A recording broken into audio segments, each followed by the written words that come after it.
ನಮಸ್ಕಾರ. ಇವತ್ತು ನಾನು ಯಾವ ಟಾಪಿಕ್ ಬಗ್ಗೆ ಮಾತಾಡ್ತಾ ಇದ್ದೀನಪ್ಪ ಅಂತ ಹೇಳಿದ್ರೆ ಸೈಕಾಲಜಿ ಆಫ್ ಡಿವೋರ್ಸ್. ಈಗ ನೀವು ನೋಡ್ತಿದ್ದೀರಾ, ನಿಮ್ಮ ನೆಚ್ಚಿನ ಸೆಲೆಬ್ರಿಟಿಗಳಾಗಿರಬಹುದು ಅಥವಾ ನೀವೊಂದು ಕಪಲ್, ಐಡಿಯಲ್ ಕಪಲ್ ಅಂತ ಅಂದ್ಕೊಂಡವರು ಎಷ್ಟೋ ಜನ ವಿಚ್ಛೇದನಕ್ಕೆ ಒಳಗಾಗ್ತಾ ಇದ್ದಾರೆ. ಆದರೆ ಈ ವಿಚ್ಛೇದನಕ್ಕೆ ಒಳಗಾಗ್ತಿರೋರ ಮನಸ್ಥಿತಿ ಹೇಗಿರುತ್ತೆ? ನಿಮ್ಮ ಫ್ರೆಂಡ್ಸ್ ಅಥವಾ ಫ್ಯಾಮಿಲಿ ಮೆಂಬರ್ಸ್ ಯಾರಾದರೂ ಈ ಫೇಸಸ್ಸಲ್ಲಿದ್ದರೆ ಅವರನ್ನು ಹೇಗೆ ಕನ್ಸೋಲ್ ಮಾಡೋದು, ಅಥವಾ ಸ್ವತಃ ನಿಮಗೆ ಈ ಫೇಸಲ್ಲಿದ್ದರೆ ಹೇಗೆ ಇದನ್ನು ಕೋಪಪ್ ಮಾಡೋದು ಅನ್ನೋದ್ರ ಬಗ್ಗೆ ಇವತ್ತು ಮಾತಾಡ್ತಾ ಹೋಗ್ತೀನಿ. 28% ಜನ ಅರೌಂಡ್ ಏಜ್ ಆಫ್ 40 to 45 ಡಿಪ್ರೆಷನಿಗೆ ಹೋಗ್ತಾರೆ. ಯಾತಕ್ಕೆ ಅಂತ ಹೇಳಿದರೆ ಡಿವೋರ್ಸಿಂದ.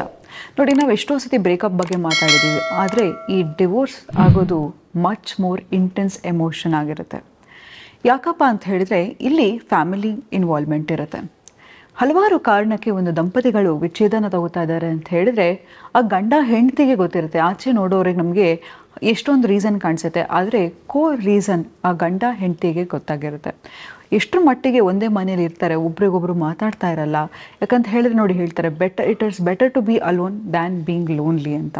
ಎಷ್ಟೋ ಸತಿ ನಾವು ಒಂದಿಷ್ಟು ಜನ ಫ್ರೆಂಡ್ಸ್ ಜೊತೆ ಇರ್ತೀವಿ, ಆದರೆ ನಮಗೆ ಅಲ್ಲಿ ಒಂಟಿತನ ಕಾಡ್ತಾ ಇರುತ್ತೆ, ಯಾರೂ ನಮ್ಮನ್ನು ಮಾತಾಡಿಸ್ತಾ ಇರಲ್ಲ ಅನಿಸುತ್ತೆ. ಅದಕ್ಕೆ ಎಷ್ಟು ಡಿಸಪಾಯಿಂಟ್ಮೆಂಟ್ ಆಗುತ್ತಲ್ವ. ಕೆಲವು ಸತಿ ನಾವು ಅಂಥ ಫಂಕ್ಷನಿಗೆ ಹೋಗದೇ ಇರೋದೇ ಬೆಟರ್ ಅಂತ ಅನಿಸುತ್ತೆ. ಎಲ್ಲೋ ಹೋಗ್ತೀವಿ, ಎಲ್ಲರೂ ಚೆನ್ನಾಗಿ ಮಾತಾಡ್ಕೊಂಡಿರ್ತಾರೆ, ನಾವು ಒಂದು ಕಡೆ ಸಪ್ಪು ಕೂತಿರ್ತೀವಿ, ಅಥವಾ ನಮ್ಮನ್ನು ಯಾರು ಮಾತಾಡಿಸ್ತಾ ಇಲ್ಲ ಅಂತ ಹೇಳಿದರೆ ಎಷ್ಟು ಲೋನ್ಲಿ ಫೀಲ್ ಆಗುತ್ತೆ. ಹಾಗೆ ಮದುವೆ ಆದಮೇಲೆ ಏನಾಗುತ್ತೆ ಅಂತ ಹೇಳಿದ್ರೆ, ನಾನು ಯಾವಾಗಲೂ ಹೇಳ್ತಾ ಇರ್ತೀನಿ, ಪ್ರತಿ ಸಂಬಂಧಕ್ಕೂ ಅದರದೇ ಆದ ಅಟೆನ್ಷನ್ ವರ್ಕೌಟ್ ಮಾಡ್ತಾನೆ ಇರಬೇಕಾಗತ್ತೆ. ಯಾವಾಗ ಒಂದು ಕಡೆ ಎಲ್ಲೋ ಅಟೆನ್ಷನ್ ಕಡಿಮೆ ಆಗ್ತಾ ಇದೆ, ಅಥವಾ ಎಲ್ಲೋ ಒಂದು ಕಡೆ ಆ ಬೇಕಾಗಿರೋತಕ್ಕಂತಹ ಒಂದು ಅಟೆನ್ಷನ್ ಸಿಕ್ಕಲಿಲ್ಲ, ಅಥವಾ ಎಲ್ಲೋ ಏನೋ ಎಡವಟ್ಟಾಗಿ ಯಾವಾಗ ರಿಲೇಷನ್ಶಿಪ್ ಮಾಸ್ತಾ ಹೋಗುತ್ತೆ, ಆಗ ಆ ರಿಲೇಷನ್ಶಿಪ್ಪಲ್ಲಿ ಯಾವುದೇ ಥರದ ಅಂಶಗಳಿರಲ್ಲ.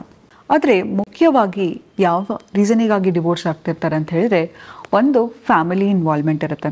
ಎಷ್ಟೋ ಸತಿ ನಾವು ನೋಡಿದ್ದೀವಿ, ಗಂಡ ಹೆಂಡತಿ ಚೆನ್ನಾಗಿರ್ತಾರೆ, ಆದರೆ ತಂದೆ ತಾಯಿಗಳ ಇನ್ಫ್ಲುಯೆನ್ಸ್ ಆಗಿರ್ಬೋದು ಅಥವಾ ಫ್ರೆಂಡ್ಸ್ ಇನ್ಫ್ಲುಯೆನ್ಸ್ ಆಗಿರ್ಬೋದು, ಸದಾ ನಮ್ಮ ಸಣ್ಣ ಸಣ್ಣ ಪ್ರಾಬ್ಲಮ್ಗಳನ್ನು ಯಾವಾಗ ನಾವು ಬೇರೆಯವರೊಟ್ಟಿಗೆ ಡಿಸ್ಕಸ್ ಮಾಡ್ತಾ ಹೋಗ್ತೀವೋ, ಯಾಕಂತ ಹೇಳಿದರೆ ಅವರಿಗೆ ಆದ ಎಕ್ಸ್ಪೀರಿಯೆನ್ಸ್ ಇರಲ್ಲ, ಆದರೆ ಅವರಿಗೆ ತೋಚಿದ ಸಜೆಷನ್ಗಳನ್ನು ಕೊಡ್ತಾ ಬರ್ತಾರೆ. ಹಾಗಾಗಿ ಅದರಿಂದ ಕೂಡ ಮದುವೆಯಲ್ಲಿ ಬಿರುಕುಗಳನ್ನು ಬಿಡ್ತಾ ಹೋಗುತ್ತೆ. ಮತ್ತು ಇನ್ನೊಂದು ಏನಾಗುತ್ತೆ ಅಂತ ಹೇಳಿದರೆ, ಲ್ಯಾಕ್ ಆಫ್ ಅಪ್ರಿಸಿಯೇಷನ್. ಯಾವಾಗಲೂ ಅಷ್ಟೇ, ನಾವು ಯಾರೇ ನಮಗೇನೇ ಮಾಡಲಿ, ನಾವು ಯಾವಾಗಾದ್ರೂ ಒಂಚೂರು ಹೊಗಳಿದ್ರೆ ಅಥವಾ ಒಂಚೂರು ಅಟೆನ್ಷನ್ ಕೊಟ್ಟರೆ ಯಾರಿಗೆ ತಾನೇ ಖುಷಿ ಆಗಲ್ಲ ಇನ್ನೂ ಮಾಡಬೇಕು ಅಂತ. ಎಷ್ಟೋ ಸತಿ ಹೆಂಡತಿ ಗಂಡನಿಗೋಸ್ಕರ ಅಡುಗೆ ಮಾಡಿರ್ತಾಳೆ, ಮನೆ ಅಚ್ಚುಕಟ್ಟಾಗಿ ಇಟ್ಕೊಂಡಿರ್ತಾಳೆ, ಅಥವಾ ಗಂಡ ಇಡೀ ದಿನ ದುಡಿದು ಹೆಂಡತಿಗೋಸ್ಕರ ಸಾಕಬೇಕು, ಮಕ್ಕಳನ್ನ ಸಾಕಬೇಕು ಅಂತಿರ್ತಾರೆ. ಆದರೆ ಯಾವಾಗ ಅಪ್ರಿಸಿಯೇಷನ್ ಇರಲ್ಲ, ಅವ್ರು ಪಡ್ತಾ ಇರ್ತಕ್ಕಂಥ ಕಷ್ಟಕ್ಕೆ ಅವರಿಗೆ ಪ್ರಶಂಸೆ ಸಿಗದೇ ಇದ್ದಾಗ ಅವರಿಗೆ ಎಲ್ಲೋ ಕಡೆ ಬೇರೆ ಕಡೆ ಅಟೆನ್ಷನ್ ಬೇಕು ಅಂತ ಅನಿಸುತ್ತೆ, ಅಥವಾ ನನಗೆ ಅಲ್ಲಿ ಲವ್ ಕೊಡೋರು ಬೇಕು ಅಂತ ಅನಿಸುತ್ತೆ. ಹಾಗಾಗಿ ಅದರಿಂದ ಕೂಡ ಡಿವೋರ್ಸ್ ಆಗೋ ಚಾನ್ಸಸ್ ಇರುತ್ತೆ. ಮತ್ತು ಮೇಯ್ನಾಗಿ ಏನಂತ ಹೇಳಿದ್ರೆ, ಈಗಿನ ಕಾಲದಲ್ಲಿ ಏನಾಗ್ತಿದೆ ಅಂತಂದರೆ ಫಿನಾನ್ಸ್. ಯಾವಾಗ ನೋಡಿ, ಎಷ್ಟೋ ಸತಿ ನೋಡಿ, ಮಕ್ಕಳಿಗೆ ಫೀಸ್ ಕಟ್ಟೋಕ್ಕೆ ದುಡ್ಡು ಇಲ್ಲದೆ ಇರೋದು, ಅಥವಾ ಮನೆ ಜವಾಬ್ದಾರಿ ತೊಗೊಳ್ದೇ ಇರೋದು ಆಗಿರಬಹುದು, ಅಥವಾ ಯಾವಾಗ ಒಂದು ಫೈನಾನ್ಷಿಯಲ್ ಮ್ಯಾನೇಜ್ಮೆಂಟ್ ಎಷ್ಟೋ ಸತಿ ನೋಡಿದ್ದೀವಿ, ಅತಿ ಹೆಚ್ಚಾಗಿ ಕುಡಿತಕ್ಕೆ ಒಳಗಾಗಿರೋದು, ಅಥವಾ ಯಾವುದೋ ಒಂದು ಚಟಕ್ಕೆ, ಗ್ಯಾಂಬಲಿಂಗಿಗೆ ಒಳಗಾಗಿರೋದು, ಅಥವಾ ಮತ್ತೊಂದು ಕಾರಣಕ್ಕೆ ಕೂಡ ಯಾವಾಗ ಫಿನಾನ್ಸನ್ನು ಹ್ಯಾಂಡಲ್ ಮಾಡೋಕ್ಕಾಗಲ್ವೋ, ಎಲ್ಲಿ ಫಿನಾನ್ಷಿಯಲ್ ಸ್ಟೆಬಿಲಿಟಿ ಇರಲ್ವೋ, ಅದರಿಂದ ಕೂಡ ಅತಿ ಹೆಚ್ಚಾಗಿ ಡಿವೋರ್ಸಿಗೆ ಒಳಗಾಗ್ತಾ ಇದ್ದಾರೆ. ಮತ್ತೊಂದು, ಈಗಿನ ಕಾಲದಲ್ಲಿ ಅತಿ ಹೆಚ್ಚಾಗಿ ಡಿವೋರ್ಸಿಗೆ ಯಾಕೆ ಮೊರೆ ಹೋಗ್ತಿದ್ದಾರೆ ಅಂತ ಹೇಳಿದರೆ, ಫಿನಾನ್ಷಿಯಲ್ ಮಿಸ್ಮ್ಯಾನೇಜ್ಮೆಂಟಿಂದ. ಎಷ್ಟೋ ಸತಿ ನಾವು ನೋಡಿರ್ತೀವಿ, ಅಪೋಸಿಟ್ ಪರ್ಸನ್ ಏನಾಗಿರ್ತಾರೆ ಅಂತ ಹೇಳಿದರೆ, ಯಾವುದೋ ಒಂದು ಚಟಕ್ಕೆ ಒಳಗಾಗಿರೋದು, ಆಲ್ಕೋಹಾಲ್ ಆಗಿರ್ಬೋದು, ಅಥವಾ ಗ್ಯಾಮ್ಲಿಂಗ್ ಆಗಿರ್ಬೋದು, ಮತ್ತೊಂದು ಟಾಕ್ಸಿಕ್ ಸಬ್ಸ್ಟೆನ್ಸಿಗೆ ಒಳಗಾಗಿ. ಹಾಗಾಗಿ ಯಾವಾಗ ಫೈನಾನ್ಷಿಯಲ್ ಮ್ಯಾನೇಜ್ಮೆಂಟ್ ಇರಲ್ಲ, ಮಕ್ಕಳು ಫೀಸ್ ಕಟ್ತಾ ಇರಲ್ಲ, ಅಥವಾ ಮನೆಗೆ ದುಡಿತಾ ಇರಲ್ಲ, ಒಬ್ಬರೇ ದುಡಿದು ಮನೆಯನ್ನು ಸಂಭಾಳಿಸ್ಬೇಕಾಗತ್ತೆ, ಅಥವಾ ಎಲ್ಲೋ ಒಂದು ಹೆಂಡತಿ ತುಂಬಾ ಕಾಂಟ್ರಿಬ್ಯೂಷನ್ ಮಾಡ್ತಿರ್ತಾಳೆ, ಗಂಡ ಮಾಡದೇ ಇದ್ದಾಗ ಕೂಡ ಅತಿ ಹೆಚ್ಚು ಜನ ಡಿವೋರ್ಸ್ ಮೊರೆ ಹೋಗ್ತಾ ಇದ್ದಾರೆ. ಆದರೆ ಎಲ್ಲದರಿಂದ ಹೇಗೆ ಆಚೆ ಬರೋದು? ಯಾವಾಗ ಒಂದು ಕೌನ್ಸಿಲಿಂಗ್ ಹೋಗ್ಬೋದು, ಅಥವಾ ಆಪ್ತ ಸಮಾಲೋಚಕರ ಹತ್ರ ಹೋಗ್ಬೋದು ಅಂತ ಹೇಳಿದರೆ, ಯಾವಾಗ ನಿಮಗೆ ಎಲ್ಲೋ ಡಿಫ್ರೆನ್ಸಸ್ ಇದೆ ಇನ್ನೊಂದು ಅಂತ ಹೇಳಿದರೆ, ಮುಖ್ಯ ಕಾರಣ ಏನಪ್ಪ ಅಂತ ಹೇಳಿದರೆ ಕಮ್ಯುನಿಕೇಷನ್ ಗ್ಯಾಪ್. ನಾವು ಎಷ್ಟೋ ಸತಿ ನಾವು ಮಾತಾಡೋದೇ ಇಲ್ಲ, ನಮಗೆ ಏನು ಅನಿಸ್ತಾ ಇದೆ ಅನ್ನೋದ್ರ ಬಗ್ಗೆ ಮಾತಾಡಲ್ವಾ, ಅಥವಾ ಎದುರುಗಡೆ ಇರ್ತಕ್ಕಂತಹ ವ್ಯಕ್ತಿ ಏನು ಹೇಳ್ತಿದ್ದಾರೆ ಅನ್ನೋದನ್ನು ನಾವು ಕೇಳಲ್ಲ. ಒಂದು ಮಾತ್ರ ನಿಜ, ಒಂದು ಮದುವೆ ಚೆನ್ನಾಗಿ ಇರಬೇಕು, ಒಂದು ಸಂಬಂಧ ಚೆನ್ನಾಗಿರಬೇಕು ಅಂತ ಹೇಳಿದರೆ ಪ್ರೀತಿ ಗೌರವ ಇರಬೇಕು. ಮೊದಲನೇದಾಗಿ ಗೌರವ ಎಲ್ಲಿರಲ್ವೋ ಖಂಡಿತವಾಗ್ಲೂ ಅಲ್ಲಿ ಪ್ರೀತಿ ಇರಲ್ಲ. ನನ್ನನ್ನು ಕೇಳಿದರೆ ಪ್ರೀತಿ ಮುಖ್ಯನಾ ಗೌರವ ಮುಖ್ಯನಾ ಅಂತ ಕೇಳಿದರೆ ನಾನು ಮೊದಲು ಆಪ್ಟ್ ಮಾಡೋದು ಏನಪ್ಪ ಅಂತ ಹೇಳಿದರೆ ಗೌರವ. ಯಾಕೆ ಗೊತ್ತಾ, ನಾವು ಯಾವಾಗ ಆ ವ್ಯಕ್ತಿಯನ್ನು ಗೌರವಿಸ್ತೀವೋ ಅವ್ರು ಒಂದು ಕರೆ ಮಾಡಿದ್ರು ಕೂಡ ಅವ್ರ ಫೋನನ್ನು ಎತ್ತುತ್ತೀವಿ, ಅವರಿಗೆ ಟೈಮ್ ಕೊಡಬೇಕನ್ನೋದನ್ನ ಡಿಸೈಡ್ ಮಾಡ್ತೀವಿ, ಅಥವಾ ಅವ್ರು ಏನೇ ಹೇಳಿದ್ರು ಅಟೆನ್ಷನ್ ಕೊಟ್ಟು ಕೇಳ್ತೀವಿ, ಅವರನ್ನು ನಾವು ಫಸ್ಟ್ ಪ್ರಯಾರಿಟಿಯಾಗಿ ಇಟ್ಕೋತೀವಿ. ಯಾವಾಗ ಒಬ್ಬ ಮನುಷ್ಯನನ್ನು ನಾವು ಗೌರವಿಸಲ್ವೋ ಖಂಡಿತವಾಗ್ಲೂ ಅಲ್ಲಿ ಪ್ರೀತಿ ಇರಲ್ಲ. ಹಾಗಾಗಿ ನೀವು ಆ ವ್ಯಕ್ತಿಯನ್ನು ಪ್ರೀತಿ ಮಾಡೋದಲ್ಲದೆ ಗೌರವ ಕೂಡ ಇರಬೇಕು. ಮೊದಲನೇದಾಗಿ ಮದುವೆಗೆ ಸ್ಟ್ರಾಂಗ್ ಬುನಾದಿ ಏನಪ್ಪ ಅಂತ ಹೇಳಿದರೆ ಪ್ರೀತಿ ಮತ್ತು ಗೌರವ. ನಂತರ ಕಮ್ಯುನಿಕೇಷನ್. ನಿಮಗೆ ಯಾವಾಗಲಾದರೂ ತುಂಬ ಡಿಫ್ರೆನ್ಸ್ ಅನಿಸ್ತಿದೆ, ಎದುರುಗಡೆ ಕೂತಾಗ ತುಂಬಾ ಗಲಾಟೆ ಆಗ್ತಾ ಇದೆ, ಒಬ್ಬರು ಮಾತೊಬ್ಬರು ಕೇಳಲ್ಲ ಅಂತ ಅನಿಸಿದಾಗ ಯಾವುದಾದ್ರು ಒಂದು ಆಪ್ತ ಸಮಾಲೋಚಕರ ಹತ್ರ ಹೋಗಿ ಕೌನ್ಸಿಲಿಂಗ್ ತಗೊಳ್ಳಿ.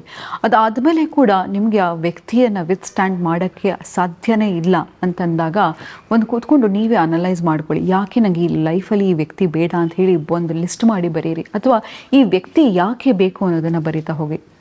ಯಾವಾಗ ನೀವು ಮಾಡ್ತಾ ಹೋಗ್ತಿರೋ ನಿಮ್ಗೆ ಯಾವ ಆಪ್ತ ಸಮಾಲೋಚಕರು ಬೇಡ.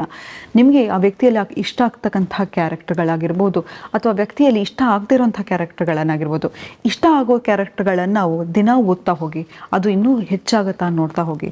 ಯಾವಾಗ ನಮಗೆ ಒಂದು ಸತಿ ಆ ವ್ಯಕ್ತಿ ಬೇಡ ಅಂತ ಅನಿಸುತ್ತೋ ಆ ವ್ಯಕ್ತಿಯಲ್ಲಿರ್ತಕ್ಕಂಥ ಕೆಟ್ಟ ಗುಣಗಳೇ ಕಾಣಿಸ್ತಾ ಇರುತ್ತೆ. ಅದೇ ನಾವು ಒಳ್ಳೆ ಗುಣದ ಬಗ್ಗೆ ಫೋಕಸ್ ಮಾಡ್ತಾ ಹೋದರೆ ಒಳ್ಳೆ ಗುಣಗಳೇ ಹೆಚ್ಚಾಗಿ ಕಾಣಿಸ್ತಾ ಇರುತ್ತೆ. ಹಾಗಾಗಿ ಇಂತಹ ಒಂದು ಸ್ಮಾಲ್ ಎಕ್ಸಸೈಸನ್ನು ಮಾಡಿ.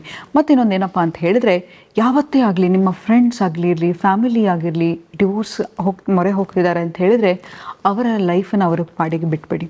ನಾವು ಏನು ಮಾಡ್ತೀವಿ ಅಂತ ಹೇಳಿದರೆ, ಸಮಾಜದಲ್ಲಿ ಪ್ರತಿಯೊಬ್ಬರನ್ನು ಅಳತೆ ಮಾಡ್ತಾ ಹೋಗ್ತೀವಿ. ಒಬ್ಬನಿಗೆ ಮಕ್ಕಳಾಗಲಿಲ್ಲ ಅಂತ ಹೇಳಿದರೆ ಅವ್ರು ಕೆಟ್ಟವರು, ಅಯ್ಯೋ ಎಂಥ ದುರಾದೃಷ್ಟ, ಮದುವೆ ಆಗಿಲ್ಲ ಅಂತ ಹೇಳಿದರೆ ದುರಾದೃಷ್ಟ ಅಂತ ಎಷ್ಟೋ ಜನ ಈ ಸೊಸೈಟಿಯಲ್ಲಿ ಪ್ರೆಷರ್ ಇರೋದಕ್ಕೆ ಬೇಗ ಮದುವೆ ಮಾಡ್ಕೊಳ್ಳೋದಾಗಿ, ಮಕ್ಕಳು ಮಾಡ್ಕೊಳ್ಳೋದಾಗಲಿ ಮಾಡಿರ್ತಾರೆ. ಅವರವರ ಫಿನಾನ್ಸ್ ಅವರಿಗೆ ಗೊತ್ತಿರುತ್ತೆ, ಅವರವರ ಸ್ಟೇಟಸ್ ಅವ್ರಿಗೆ ಗೊತ್ತಿರುತ್ತೆ, ಅವ್ರವ್ರು ಪಡ್ತಾ ಇರತಕ್ಕಂಥ ಕಷ್ಟ ಅವರಿಗೆ ಅರ್ಥ ಆಗುತ್ತೆ. ಆದರೆ ನಾವು ಆಚೆಯಿಂದ ಕೂತ್ಕೊಂಡು ಜಡ್ಜ್ ಮಾಡೋದು ಈಸಿಯಾಗಿರುತ್ತೆ. ಯಾರೇ ಆಗಿರಲಿ ಸ್ನೇಹಿತರೆ, ನಿಮ್ಮ ಫ್ರೆಂಡ್ಸ್ ಆಗಿರ್ಬೋದು, ಫ್ಯಾಮಿಲಿ ಆಗಿರ್ಬೋದು, ಅವರಿಗೆ ನಿಮ್ಮ ಅಡ್ವೈಸ್ ಬೇಕಾಗಿರಲ್ಲ. ಅವ್ರಿಗೆ ಬೇಕಾಗಿರೋದು ಒಂದೇ, ಯಾರಾದರೂ ನಮ್ಮ ಕಷ್ಟವನ್ನು ಕೇಳೋರು. ನಾವು ಏನು ಮಾಡ್ತೀವಿ, ಯಾರಾದರೂ ನಮ್ಮ ಹತ್ರ ಬಂದರೆ ತಕ್ಷಣವೇ ನಾವು ಅಡ್ವೈಸ್ ಮಾಡಿಬಿಡ್ತೀವಿ. ತಪ್ಪು. ಮೊದಲು ಅವರ ಕಷ್ಟವನ್ನು ಕೇಳೋಣ. ಯಾಕಂತ ಹೇಳಿದರೆ ಎಷ್ಟೋ ಜನಕ್ಕೆ ನೋಡಿ, ಎಷ್ಟೋ ಜನ ಸೂಸೈಡ್ ಮಾಡ್ಕೋಬೇಕು ಅಂತಿರ್ತಾರೆ, ಅವ್ರಿಗೇನೂ ಬೇಕಾಗಿರಲ್ಲ. ಬೇಕಾಗಿರೋದು ಒಂದೇ, ಯಾರಾದರೂ ಅವರ ನೋವನ್ನು ಅರ್ಥ ಮಾಡ್ಕೊಳ್ಳೋರು ಅಥವಾ ಕೇಳೋರು. ಸೊ ಹಾಗಾಗಿ ಯಾರಾದರೂ ನಿಮ್ಮ ಫ್ರೆಂಡ್ಸ್ ಆಗಿರಲಿ, ಫ್ಯಾಮಿಲಿ ಮೆಂಬರ್ಸ್ ಆಗಿರಲಿ, ಅವ್ರ ಕಷ್ಟ ಹೇಳ್ಕೊಂಡ್ರೆ ಮೊದಲು ಅವ್ರನ್ನ ಕೇಳಿ. ನಾವು ಯಾರೂ ಅಲ್ಲ ರೀ ಜಡ್ಜ್ ಮಾಡೋಕ್ಕೆ. ನಮ್ಗೆ ಏನು ಅರ್ಹತೆ ಇದೆ ಅಂತ ನಾವು ಒಬ್ಬರನ್ನ ಜಡ್ಜ್ ಮಾಡಬೇಕು ಹೇಳಿ ಅಂತ ಹೇಳ್ತಾ ಇವತ್ತಿನ ಸಂಚಿಕೆಯನ್ನು ಮುಕ್ತಾಯಗೊಳಿಸ್ತಿದ್ದೀನಿ. ಧನ್ಯವಾದಗಳು.